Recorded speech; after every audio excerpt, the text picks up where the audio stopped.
Welcome to another episode of the Alignment Podcast. Today we have Scott Frazier here with us, somewhat of a serial entrepreneur. He's built some companies, and right now he's working on something super exciting.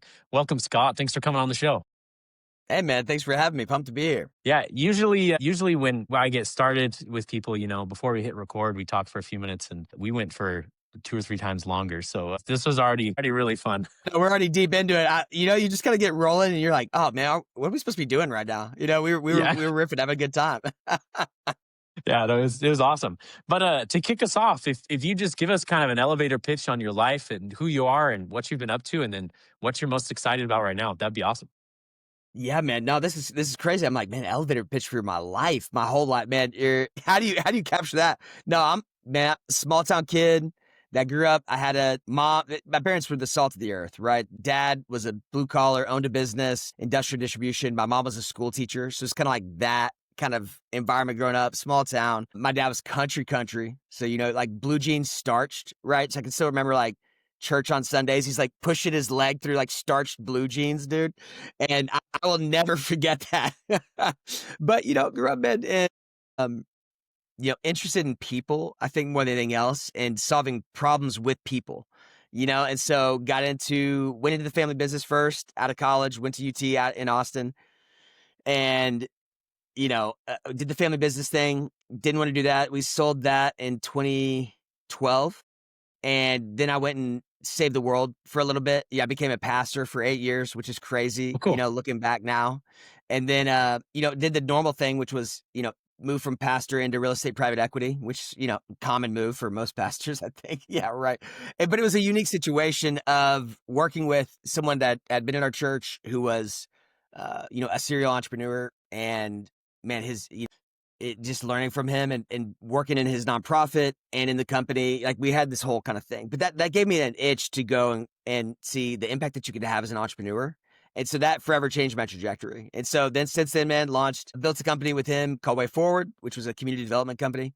And then launched Freed Up, which is the one I just sold. And then now building in stealth, a new company that we're going to hopefully announce soon. That was longer That's than an awesome. elevator pitch though, bro. Sorry, you got me rolling. I'm like, hey, you got me being introspective, thinking about my life. I should have just said small town kid, love people, had a journey into entrepreneurship. That's the elevator pitch. I was in New York City a month ago for an anniversary trip with me and my wife. That's the first time I've been in some elevators that you could have given that 3 times and you still wouldn't be out of the elevator. So Dude, it's you're all not wrong. relative. You're not. That's true. That's true. I'm used to the smaller, faster. I know. Yeah. That's a good point. Yeah. No, that's awesome. Um, right. You say you love people. I'm curious what what caused that? And how have you leaned into that as you've built businesses? Yeah, yeah. I think that was the first real, like, people get into business for solving problems, or you love things or tinkering. I was never really the mechanical type. Like I was jealous of my friends that, maybe even like you, right? I mean, I know you were in research and all this stuff. You're like, I just was not an analytical, guy. It was more, I was drawn to, language and words and, people. And I think a lot of that was watching my dad with customers, right? And I'm watching my mom. My mom was like she was just the most amazing human. She was a high school volleyball and track coach before I was born. And then she was a school teacher after that. And so I think just watching the impact she had and realizing that I had this weird experience when I was younger. I had this realization that those that yielded words powerfully had the most impact for both good and bad, right? That if you could really convince someone and persuade someone that you could actually change their life. And so I think that idea of coaching and supporting and being involved in people and getting to know their stories and not just the outward layer, but the deeper emotional layer. And I think that forever set the trajectory of I wanted to be in the people business, right? Working with people and solving problems to make their life better. And I think that was, I don't even know where it felt more spiritual than anything else is probably the best way to say it. It just kind of always felt like that was how I was wired. And then just, I loved helping people. And I think that's the focus I always have is, man, how can I make people's life better? And I think that's shaping pretty much every decision I've had since then. That's so beautiful. I've come to this theory Ooh, throughout life, please right? share. The most fulfilling things in life, which, this is not, amazed, like groundbreaking. The most Sure. fulfilling things in our life are relationships and people. Yes. Yes. And in a world where we are right now, like everything is hyper optimized on how do we scale this? How do we automate this? Take away the need for people, that is valued even more. And there's an aspect where I'm not surprised by the answer you said. Uh, but I think even you pull a little bit more, right? You went from family business into ministry. There's independent of somebody's religious beliefs, most all of them boil down to, hey, like love people and be Yep. kind and try to help Yeah. people.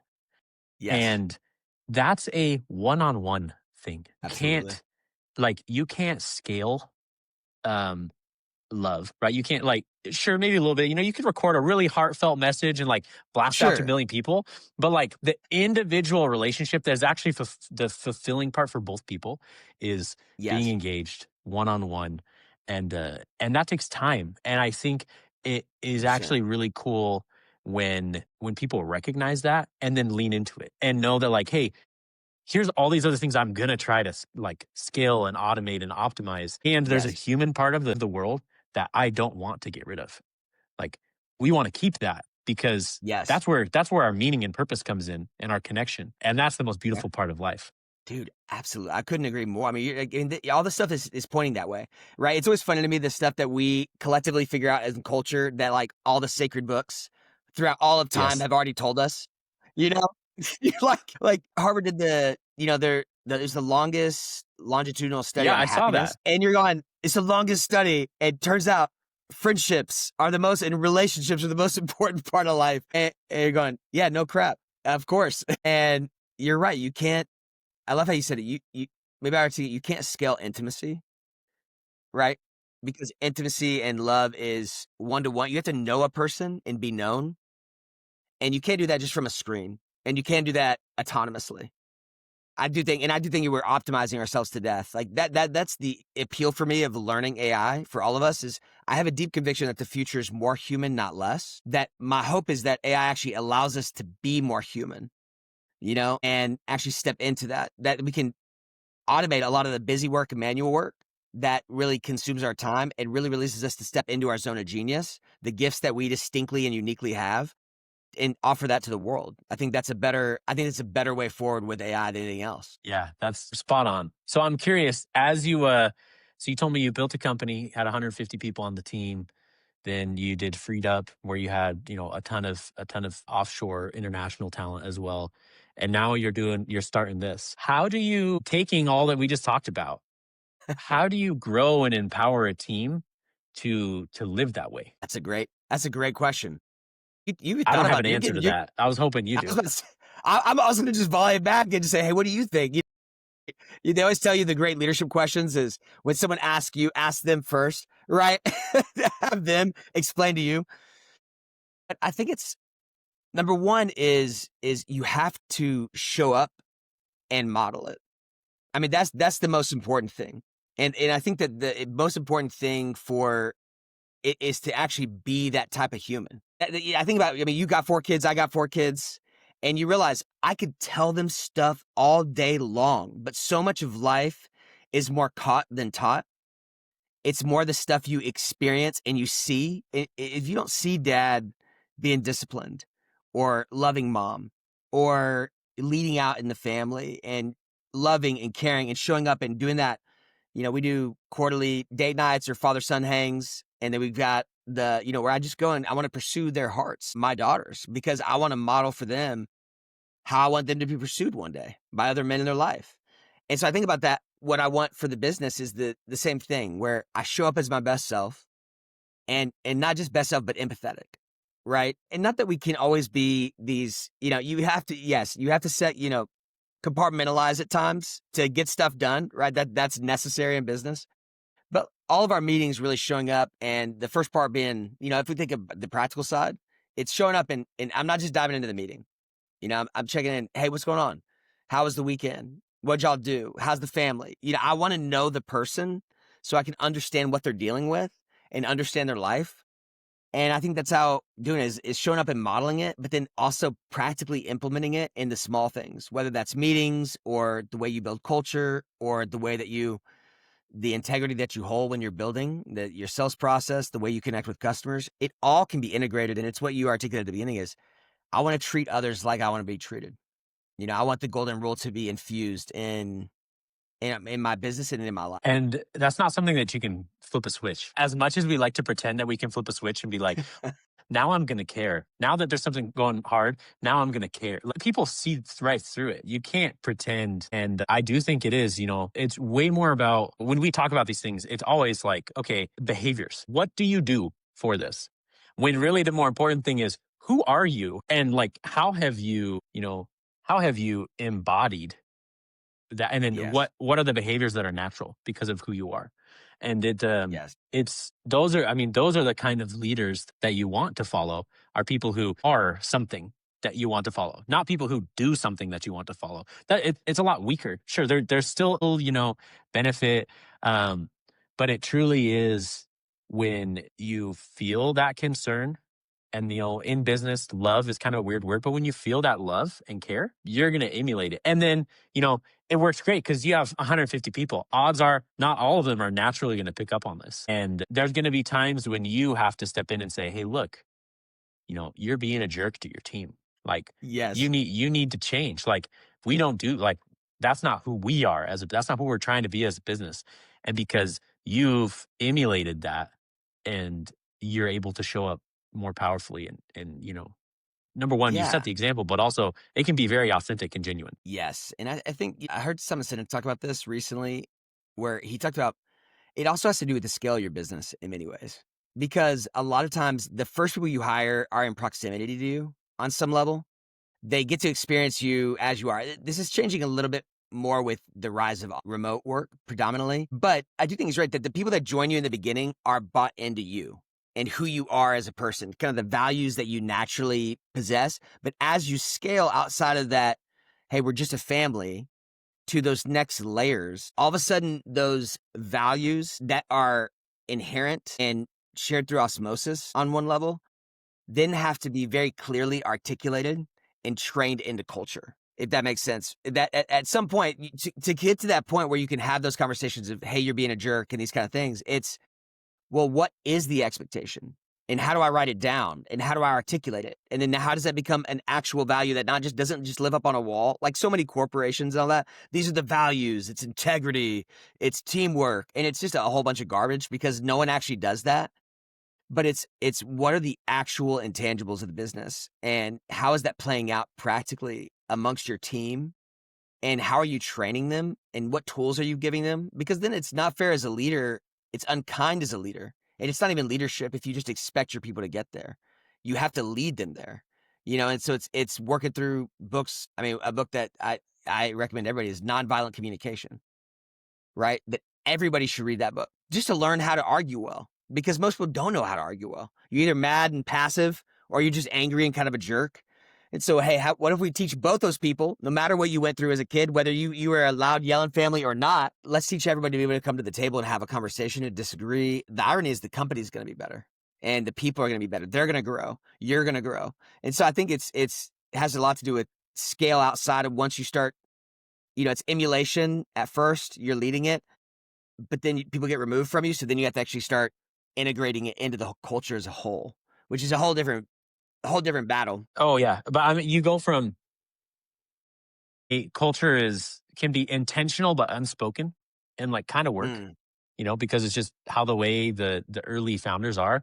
And then as you build a team, some people say the magic number is 30 when they're like, oh, you really need to figure this out. I'm like, nah, you just don't want to feel bad for not having done it earlier. Like anytime it's like, oh, 10, you can't have meaningful relationships with so many people. And so it gets to the point where it's like, great, do that exercise or activity or whatever it looks like to figure out, okay, what are the things that are most important to us? What are our core values? And then with each one of those, what does that look like in practice, right? Like what behaviors are things that you can grade yourself off of and say, hey, we say integrity is one of our core values. Most people are like, oh, you tell the truth. It's like, well, the definition of integrity is you do what you say you're going to do. Yes. For good or for bad. For good integrity or is not a moral issue. No. And so it becomes great, do we commit to things that we don't follow through on? And it's like, yeah, if you do, then cool. You're not living this value of integrity. You could not commit to anything and be doing great at integrity. Yeah, yeah, You're probably optimized in the wrong you direction. might be optimized for integrity, yeah, in the wrong direction, but you still are probably more integrous than others that are proclaiming a lot but not following through, right? Great insight though. I think you're spot on. Yeah. So it is a, yeah, it is interesting. Okay. So so you're early in this endeavor. As you grow, what things will you do differently now than the previous few companies? Yeah, that's a great question. I think I guess in this one, general, but around the yeah, topic of leadership and culture. yeah, and building. I think the unique thing in this one is I'm probably doing more learning this round, if that makes sense. I think the world, we discussed this before we kind of got rolling, was AI is just changing so much. And so the most glaring obvious dynamic is that I want to figure out how to be AI native, AI integrated first, right? So that I can build, because I think what's happening right now, I mean, I think it came out yesterday or today, or maybe that was, I think Salesforce is laying off 4,000 people. And then you've got Accenture laying off 11,000 people, right? And so I think what's happening is we are seeing that. We're seeing the change of the world as we know it. And I'm not a doom and gloom guy. I think we'll figure it out, but it does feel as if a seismic shift is happening, right? In the same way that we went from agrarian to industrial, from industrial to kind of the dot-com internet stage, right? This is us. We're in the age of AI and robotics and autonomous everything. And so I think for me, I don't want to build something that I have to change later. And so this time around, it's really going, what are the tools at my disposal? What are things I need to upskill in that I'm maybe not very skilled in yet? And really building with that intention first of how do we build this in? And then it's going to change hiring, right? Because I think I was talking to one of my friends who is at a private equity company that has a lot of portfolio companies, and he kind of steps in and does all the hiring stuff. And he was talking about this, that really what they're looking for is changing, even on the hiring side, right? That you're not just looking for the skill anymore. You're looking for who's building something in AI, who actually understands the tools, and so, man, you talk about shifting the way you build individually, but also who you're looking for in the workplace. And so I think that for us, especially if you're building an AI native or an AI company or a platform, it's going to be a necessity.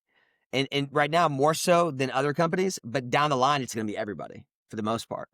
And so I think that's the biggest kind of glaring, off the top of the cuff of what I'm thinking about is both my own learning, individual learning. I see there's just gaps in my own abilities. But then secondly, I think through hiring of just who comes in and are they going to be fluent in the language of AI? Yeah. Did you see what Accenture said about the 11,000 people they're laying off? That I, they I that think, they were laying them off because something around they weren't able to upskill in AI. And I right. was It was, like, it's kind of dang. funny. Yeah. There's which I'm like, I make a point having my dad worked at Accenture for like, 13 years when No. I was a kid, Okay. like early on. Like I know the good and the bad, probably more the bad. And then I've interacted with some of my days at UHG, right? COVID hit. I think they dropped like 15 million for them to essentially come up with a plan that was worthless. So, plenty of great big ideas that go nowhere. Yes. But right, like it is just so. I think it always comes back to this thing before where it was like the best way to get a job is to get skills, hard skills that are fixed. Like you know how to code, you know how to use Excel, and then Yes. go just shop that around and you'll get a job. When really it comes back to, hey, do you know how to learn? Are you able to Yes. like evolve? And that's always been the most important thing. It was just unspoken. And so being able Yes. to make that shift, yeah, it's huge. But I think it changes the culture of an organization to say, hey, we need to learn, because that means you have to admit, hey, I actually don't know this stuff. Right. Yeah, you actually have to be, yeah. Let's talk about the humility it takes, right? As a leader to go, I'm not as equipped as I need to be. And it depends where you are, right? Stage of company, where you are in your career, right? But I think there is a big piece of, man, just being humble and also seeing, it goes back to what you and I talked about at the very beginning of this of, I think people skills are even more so like people skills, right? The soft skills of being able to communicate and influence and persuade and articulate in a compelling way matched with now that you're going to be able to, there's so much that's going to be able to produce at such a fast rate, content and speed to sale and marketing and all these kind of things that, man, your unique taste right? Or your unique ability to convey what it is to be human, those things will actually be differentiators now. And then the practical skills of those that are really great at problem solving, those that are really great at being creative, those are really great at, systems thinking, the dynamics of how it all fits together. Some of those kind of soft skills and then just more human skills are really going to come in handy in this next iteration of what professional work life is going to look like. That's true. Well, Scott, this has been way fun. I feel like we could go on for hours. I'm like, I feel like we're just starting, I'm like, oh man, we're just getting rolling, baby. We got, we've got more, I'll just be like a repeat guest. We'll just start, Hey, we'll that's just start, great. we'll just start covering different topics every time we hang out, We you know? should. We should do it. So I know your company's in stealth. If people want to follow along and see when you burst through the curtain, what's the best way to follow you and find you online? Yeah. I mean, I think the best thing right now is just on LinkedIn predominantly. That's kind of where I built. I mean, Jay, that's where you and I got connected, and I think that that's probably the best right now. We're gonna do some expanding, but just following Scott Frazier on LinkedIn, is probably the best because that's where I'm gonna be doing a lot of our unveiling. Well, cool. Thanks so much, Scott, for coming on today. This was a blast. We'll have you back on Yeah, soon. that was great, brother. Thanks so much for the time. Really enjoyed the conversation.